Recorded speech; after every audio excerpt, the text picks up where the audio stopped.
आज की इस वीडियो में हम लोग करने वाले हैं 12th क्लास जियोग्राफी का चैप्टर 5 प्राइमरी एक्टिविटीज़ के एमसीक्यूज प्लस असर्शन और रीज़न। तो चलिए वीडियो शुरू करते हैं। क्वेश्चन नंबर फर्स्ट है, the practice of nurturing the animal for food and for other human uses is known as, यानी कि जो प्रैक्टिस होती है, जो लोग एनिमल्स को पालते हैं वो खाने के लिए और जो अदर ह्यूमन यूज़ होते हैं उसके लिए पालते हैं, उसको क्या बोलते हैं? तो इसका आंसर हो जाएगा option B, commercial livestock rearing. मैं क्वेश्चन बोलूँ, अगर उससे पहले आपको आंसर पता हो तो आप पोज करके कमेंट करके ज़रूर बताना, इससे आपकी बहुत अच्छे से रिवीजन भी हो जाएगी। क्वेश्चन नंबर सेकंड है, सोसाइटीज डिपेंडेड अपॉन, यानी कि जो प्रिमिटिव यानी कि पुरानी जो सोसाइटीज थे, वो लोग थे, वो किस पे डिपेंड होते थे? तो इसका आंसर हो जाएगा ऑप्शन ए, वाइल्ड एनिमल्स। वो वाइल्ड एनिमल्स पे डिपेंड होते थे। क्वेश्चन नंबर थर्ड है, modern times of gathering has become, मतलब यानी कि जो मॉडर्न टाइम की गैदरिंग है वो क्या हो चुकी है? तो इसका आंसर हो जाएगा ऑप्शन सी, कॉमर्शियल।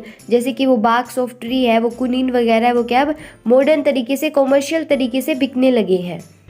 क्वेश्चन नंबर 4 है, नोमैडिक हर्डिंग और पेस्टोरल नोमैडिज्म इज, यानी कि जो पशु चरण है वो क्या है? तो ये इसका आंसर हो जाएगा ऑप्शन ए, प्रिमिटिव सबसिस्टेंस एक्टिविटी, यानी कि ये सबसे पुरानी गुजारा करने वाली एक्टिविटी है। क्वेश्चन नंबर 5 है, subsistence agriculture can be grouped into, यानी कि सबसिस्टेंस एग्रीकल्चर के हमने दो पार्ट्स पढ़े थे बुक के अंदर, वो कौन से थे? इसका आंसर हो जाएगा option B, primitive subsistence agriculture and intensive subsistence agriculture. Question number 6 है, intensive subsistence agriculture is largely practised in densely populated region of, यानी कि जो इंटेंसिव सबसिस्टेंस एग्रीकल्चर है वो बहुत ज़्यादा प्रैक्टिस किया जाता है जहाँ पे बहुत ज़्यादा लोग रहते हो। तो इसका आंसर हो जाएगा ऑप्शन ए, मॉनसून एशिया। क्वेश्चन नंबर 7 है, an important crop of commercial grain cultivation is, यानी कि जो बड़े स्तर पर कमर्शियल लेवल पर जो ग्रेन होती है वो कौन सी होती है? तो इसका आंसर हो जाएगा ऑप्शन ए, वीट। क्वेश्चन नंबर 8 है, mix farming is practised in, यानी कि मिक्स फार्मिंग कहाँ पे की जाती है? तो इसका आंसर हो जाएगा option C, highly developed countries, क्योंकि इसमें बहुत ज़्यादा पैसा और टेक्नोलॉजी लगती है। क्वेश्चन नंबर 9 है, एन इम्पोर्टेंट प्लांटेशन क्रॉप, यानी कि जो प्लांटेशन की इम्पोर्टेंट क्रॉप है वो कौन सी है? तो ये सबको पता ही होगा, इसका आंसर हो जाएगा option C, coffee. Question number 10 है, the actual development of mining begin with, यानी कि जो माइनिंग की एक्चुअल डेवलपमेंट थी वो कब शुरू हुई? तो इसका आंसर हो जाएगा option A, industrial revolution. Question number 11 है, the open cast mining is the easiest and the dash way of the mining minerals, यानी कि जो ओपन कास्ट माइनिंग है वो सबसे आसान और क्या तरीका है जिससे क्या है हम माइनिंग मिनरल्स को निकाल सकते हैं? तो ये इसका आंसर हो जाएगा ऑप्शन सी, चीपेस्ट, यानी कि वो चीपेस्ट वे है। क्वेश्चन नंबर 12 है, dash M of the large scale production of milk और मिल्क प्रोडक्ट्स, यानी कि किसका एम था जो कि बड़े स्तर पर क्या है मिल्क का प्रोडक्ट करे और मिल्क के जो प्रोडक्ट्स होते हैं, यानी कि मिल्क से जो बनी चीज़ें होते हैं उनका प्रोडक्शन करे? तो इसका आंसर सिंपल है, option B, dairy farming. Question number 13 है, the scientific study cultivation and harvesting of grapes is known as, यानी कि जो साइंटिफिक स्टडी है, कल्टीवेशन है और हार्वेस्टिंग है ग्रेप्स की, उसको हम क्या बोलेंगे? तो इसका आंसर हो जाएगा option A, viticulture. Question number 14 है, in dash agriculture the vegetation is usually cleared by fire and ashes add to fertility of the soil, यानी कि ऐसी कौन सी एग्रीकल्चरल एक्टिविटी है जिसके अंदर क्या है, पहले तो जो वेजिटेशन है, फॉरेस्ट है, उनको जलाया जाता है और फिर क्या है उनकी जो राख होती है उससे क्या है जमीन को फर्टाइल बनाया जाता है? तो इसका आंसर हो जाएगा option A, slash and burn. Question number 15 है, hunting agriculture fishing and mining are, यानी कि जो हंटिंग एग्रीकल्चर फिशिंग और माइनिंग है वो कौन सी एक्टिविटीज़ है? तो इसका आंसर सिंपल है, ऑप्शन ए, प्राइमरी एक्टिविटीज़। तो चलो अब बारी आती है असर्शन और रीज़न की। पहले असर्शन का मतलब जान लेते हैं, अगर आपको नहीं पता तो असर्शन में एक स्टेटमेंट दी हुई होती है और हमें बताना होता है कि ये स्टेटमेंट सही है या नहीं। वैसे ही रीज़न में एक स्टेटमेंट दी हुई होती है और हमें बताना होता है कि ये स्टेटमेंट सही है या नहीं। अगर रीज़न वाली स्टेटमेंट सही है तो उसके बाद में हमें ये भी देखना होता है कि जो असर्शन में स्टेटमेंट दी हुई होती है उसको ये एक्सप्लेन कर रहा है या नहीं।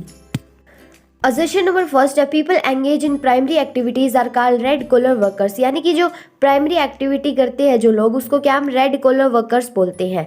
तो ये असर्शन बिल्कुल सही है। अब रीज़न देखते हैं, this is due to the outdoor nature of their work, ये इसलिए होता है क्योंकि वो क्या है आउटडोर वर्क करते हैं, उनका जो वर्क है वो आउटडोर होता है। तो ये रीज़न भी बिल्कुल सही स्टेटमेंट है और ये असर्शन को एक्सप्लेन कर रहा है कि वो रेड कॉलर वर्कर उनको क्यों बोलते हैं। तो इसका आंसर हो जाएगा ऑप्शन ए।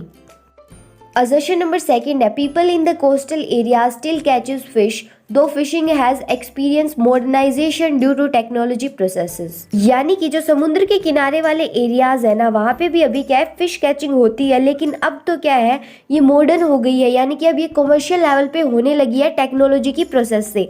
तो ये असर्शन बिल्कुल सही है। अब रीजन देखते हैं। Many species now have become extinct और एंगेज ड्यू टू इलीगल हंटिंग। यानी कि जो कई स्पीशीज है ना फिशेस की, वो या तो खत्म हो चुकी है या खत्म होने वाली है, वो इलीगल हंटिंग की वजह से। तो ये रीजन भी बिल्कुल सही स्टेटमेंट है और इसका आंसर हो जाएगा ऑप्शन बी, क्योंकि रीजन में असर्शन को एक्सप्लेन नहीं कर रखा और एक अलग ही स्टेटमेंट दे रखी है कि वो एक्सटेंड हो चुकी है। असर्शन नंबर थर्ड है, gathering is the oldest economic activity. यानी कि जो गैदरिंग है वो सबसे पुरानी पैसा कमाने वाली एक्टिविटी है। तो ये असर्शन बिल्कुल सही है। अब रीजन देखते हैं। This type of activity require a small amount of capital investment operate at very low level of technology. यानी कि इस तरह की जो एक्टिविटी है उसमें बहुत ही कम जो है पैसा चाहिए होता है और बहुत ही लो लेवल की क्या है, टेक्नोलॉजी चाहिए होती है। मतलब ऑलमोस्ट टेक्नोलॉजी की इसमें ज़रूरत नहीं होती। तो ये रीज़न भी बिल्कुल सही स्टेटमेंट है और इसका आंसर हो जाएगा ए, क्योंकि असर्शन में गैदरिंग बता रखा है कि ओल्डेस्ट एक्टिविटी है और रीजन में गैदरिंग को एक्सप्लेन कर रखा है। असर्शन नंबर 4 है, in modern time some of gathering is market oriented and has become commercial. यानी कि कुछ जो मॉडर्न एक्टिविटीज है अब जो क्या है कमर्शियल लेवल पे होने लगी है। तो ये असर्शन बिल्कुल सही है। अब रीजन देखते हैं। Gatherers collect valuable plants such as leaves, barks of trees and medical plants and after simple processing they collect and store the products in the house. यानी कि जो लोग गैदरिंग करते हैं वो क्या है, जो बार्क ऑफ ट्रीज है, जो लीव्स है, जो मेडिकल प्लांट्स है, वो क्या है सिंपल प्रोसेस से उनको क्या कलेक्ट करते हैं और बाद में अपने घरों में स्टोर कर लेते हैं। तो ये ऐसा बिल्कुल नहीं होता। वो घरों में स्टोर क्यों करेंगे? अब कमर्शियल लेवल पे होने लगी है तो वो मार्केट्स में बेचेंगे, तो ये घरों में स्टोर तो बिल्कुल नहीं करेंगे। तो इसका आंसर हो जाएगा option C, A is true but R is false. अगर वीडियो पसंद आ रही हो तो इसे लाइक कर देना और इस चैनल को सब्सक्राइब कर लेना। अपने और फ्रेंड्स के साथ भी ज़रूर शेयर करना ताकि उनकी भी हेल्प हो सके। असर्शन नंबर 5 है, agri businesses farms are large farms where large scale production take place. यानी कि जो एग्री बिजनेस फार्म होते हैं, एक तरह से जो कमर्शियल फार्म्स होते हैं, वो बहुत बड़े फार्म्स होते हैं, वहाँ पे बड़े लेवल पे क्या है प्रोडक्शन होती है। तो ये असर्शन बिल्कुल सही है। अब रीज़न देखते हैं। Therefore these farms are mechanised as per latest scientific technology. यानी कि जो इनमें मशीनरीज यूज होती है वो क्या है, लेटेस्ट टेक्नोलॉजी की होती है। तो ये रीजन भी बिल्कुल सही स्टेटमेंट है और इसका आंसर हो जाएगा ऑप्शन ए, क्योंकि असर्शन में दे रखा है कि जो प्रोडक्शन होती है वो बहुत बड़े लेवल पे होती है और रीजन में उसको एक्सप्लेन कर रखा है कि अगर प्रोडक्शन बड़े लेवल पे होगी तो उसमें जो मशीनरीज है, जो टेक्नोलॉजी है ना, ज़्यादा यूज होगी। असर्शन नंबर 6 है, it is true that dairy farming is the most advance and efficient type of rearing of animal for milk in the world. यानी कि जो डेयरी फार्मिंग है वो बहुत ही ज़्यादा एडवांस हो चुकी है, जिसके अंदर क्या है, जो एनिमल्स को पालते हैं वो मिल्क के लिए पालते हैं पूरे विश्व के अंदर। तो ये असर्शन बिल्कुल सही है। अब रीज़न देखते हैं।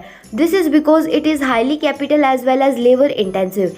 यानी कि ये इसीलिए होता है क्योंकि इसमें बहुत ज़्यादा ही क्या है, पैसा और लेबर लगती है। तो ये रीज़न बिल्कुल सही स्टेटमेंट है और इसका आंसर हो जाएगा ऑप्शन ए, क्योंकि जो असर्शन के अंदर है डेयरी फार्मिंग जो बड़े लेवल पे होती है वो बता रखा है और रीज़न में उसको एक्सप्लेन कर रखा है क्योंकि इसमें बहुत ज़्यादा पैसा और लेबर लगती है।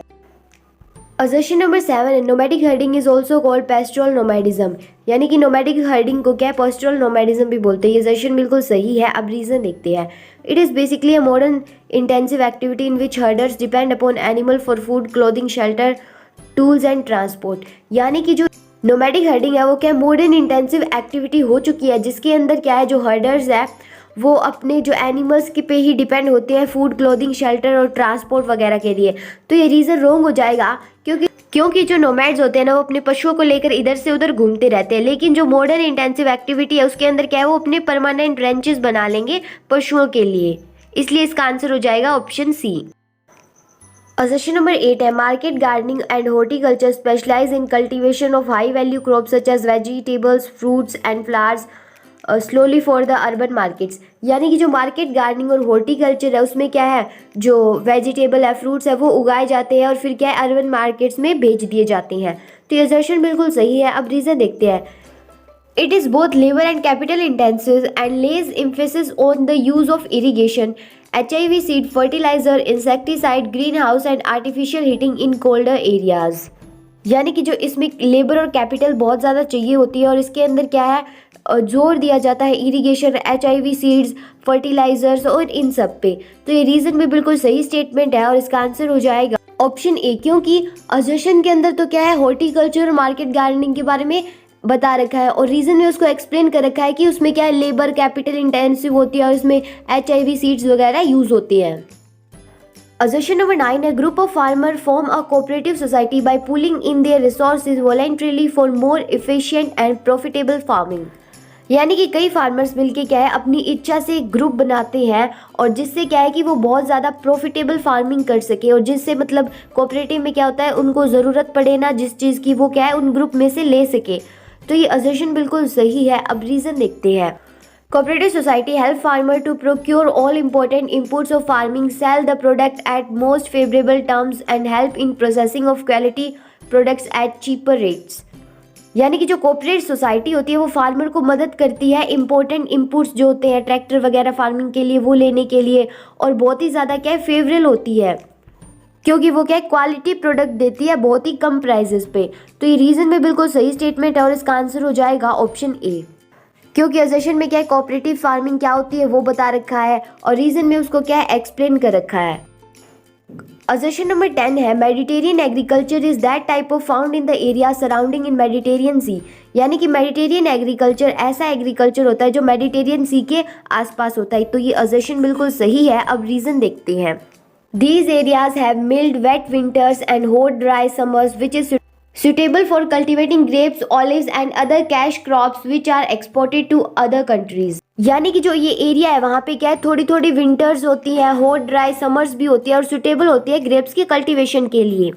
और ये जो क्रॉप्स है वो क्या दूसरी कंट्रीज में भी एक्सपोर्ट की जाती है यानी कि भेजी जाती है। तो ये रीज़न भी बिल्कुल सही स्टेटमेंट है और इसका आंसर हो जाएगा ऑप्शन ए, क्योंकि असर्शन में दे रखा है कि मेडिटेरियन एग्रीकल्चर मेडिटेरियन सी के आसपास होती है और रीज़न में उसको एक्सप्लेन कर रखा है कि जो क्लाइमेट होता है वहाँ पे वो बहुत ज़्यादा सूटेबल होता है। आज के लिए बस इतना ही, मिलते हैं नेक्स्ट वीडियो के अंदर। जब तक के लिए इस चैनल को सब्सक्राइब कर लें और इस वीडियो को लाइक कर लें।